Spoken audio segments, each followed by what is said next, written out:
Ever since the release of Reverse 1999, one character has been living completely rent-free in my mind. Vertin. She's a timekeeper who records historical events by following the passage of time, which is seemingly flowing backwards because of the effects of the mysterious storm. Now, even though she's the main character of the game, there are many things that we still don't know about her. So in this video, I want to talk about a few unsolved mysteries surrounding Vertin that I found really interesting, which has literally kept me up at night ever since I started playing the game. Now, before we start, this video does have spoilers for the first 4 chapters of the game, so if you haven't completed those chapters, make sure to come back to watch the video.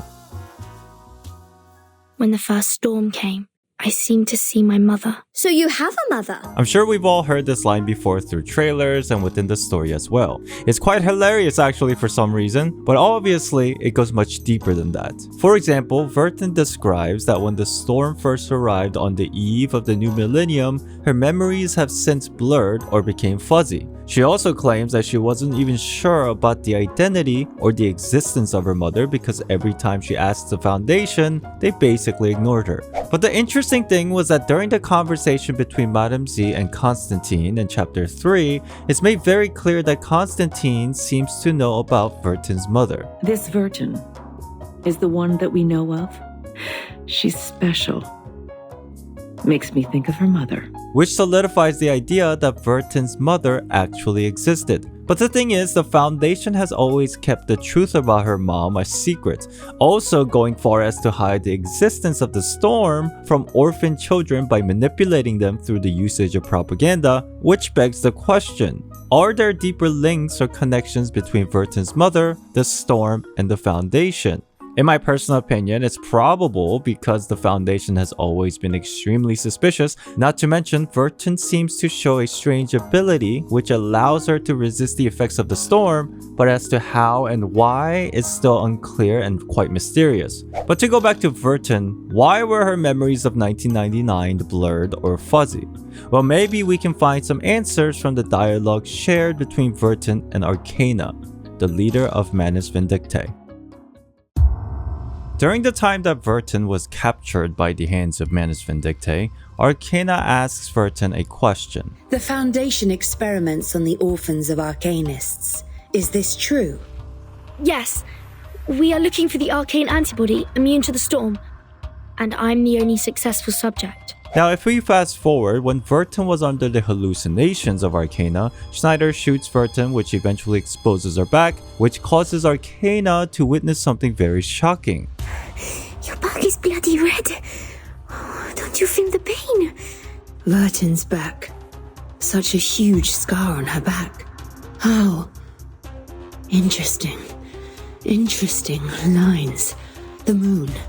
The eye. What is it? Now, these are just my personal speculation from the dialogues, but perhaps the reason why Vertin's memories are all fuzzy and blurred is because of the human experiments that were done on orphan Arcanists, and Vertin being on the receiving end of these horrendous events. But the interesting thing is that if the lines, as Arcana describes, were potential scars, what about the suggested depictions of the moon and the eyes on Vertin's back? If my memory serves me correctly, throughout the game the word moon appears several times, and one example that I can remember was during the dialogue between Vertin and Regulus. When you were sailing out at sea, on the radio, Regulus had cried out, "Shout it to the full moon." It was the beginning of the month, so it's impossible to have a full moon in the sky. The real moon was to the west of you. There were 2 moons that night. There is someone that can see what I see in this world. Maybe this has something to do with the ability to see the mutations of the storm, or maybe it has something to do with the ability to survive the storm in general. But whatever the importance are in this moon and the eyes, it seems like it's very unique to Vertin, making her very special. As for exactly what the reasons are and what these references of moon and the eyes could be, is still quite a mystery. Now, I'm pretty sure there were other instances of the word moon that was being showcased in the story, but I honestly can't seem to remember where exactly it was. So if you have any ideas of where they came from, or if you have any thoughts on this whole idea, make sure to let me know in the comments below, and I'll keep an eye out for the moon throughout my gameplay in the future as well.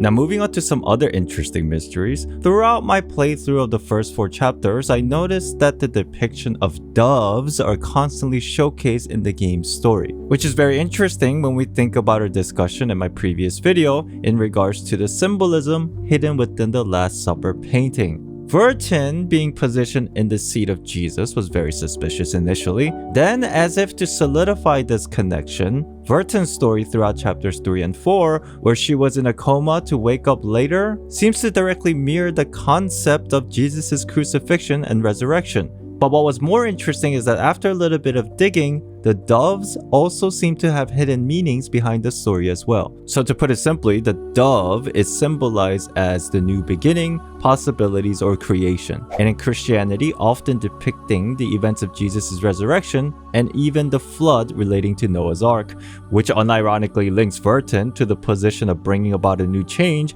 Not to mention, several times in the game, Vertin's briefcase or her bag is referred to as the Ark. And if we go one step further, did you know that the releasing of doves at events like weddings and ceremonies aren't actual doves to begin with? They're actually white pigeons that masquerade as doves. And the reason to why is actually very simple. Doves have a hard time finding their way back home, unlike pigeons. The weirdest thing about all this is the fact that throughout the game, while the lore depicts and associates the Foundation with doves, remember the mysterious, deep, omniscient voice, which we still have no idea who it is, constantly describes the Foundation and its members as pigeons. Those pigeons valuing sense above anything won't sit aside and let this happen. Maybe suggesting yet another hint that the Foundation is hiding literally everything from the world and Vertin, portraying themselves as good, but in reality, everything was a facade from the very beginning. Now with that in mind, perhaps the biggest mystery of Vertin is what she's going to do in the future. So at the end of chapter 4, with the help of Madame Z, Vertin and her friends now gained autonomy to operate somewhat freely from the Foundation's direct jurisdictions. But as the story unfolds around the origin of the storm, Vertin's mother, human experiments, and suggestive hints that Vertin will bring about a new beginning, what will happen to Vertin? Of course, we already know of Vertin's general objectives, which was to find the truth about the storm and confirm the existence of her mother. But will the story be that simple? What will Vertin do when she is faced with more difficult choices in the future of the story? It seems to be a mystery that will only reveal itself as the story progresses, and in my opinion, all the foundational pieces being set around Vertin are absolutely fascinating. I'll most definitely continue playing through the story to learn the truth behind the world of Reverse 1999 and the fate of Vertin. If you have any thoughts on anything that was mentioned in this video, please let me know in the comments below, and if you enjoyed it, make sure to hit the like and subscribe for more content like this in the future. And I want to thank Reverse 1999 for sponsoring this video. Thank you so much for making this video possible. And if you've been playing and loving the game as much as I have, I'll leave links to their social media channels in the description below, so make sure to follow Reverse 1999 for more news, events, and stories coming in the future patches. Thank you all for watching, and I'll see you next time.